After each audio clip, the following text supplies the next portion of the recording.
你们一定要记住一句话，现在这个价格是多少是不重要的，知不知道？重要的是1个月以后、2个月以后、3个月以后，你们再也看不见现在这个价格，懂不懂？这才是重点，懂不懂？现在就是最好的抄底机会，他妈的，你们他妈的还要慌？你们错过了边差，错过了飞船，错过了他妈的一堆堆的好项目，还要他妈再犹豫？啊？人生有多少个机会给你把握？自己想一想。啊？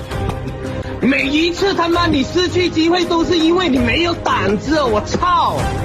懂不懂啊？那别人为什么他妈没有错过啦？因为他妈的别人胆子比你大，别人他妈不怂啊，别人是人啊，做个人了，懂不懂啊？抄底啊！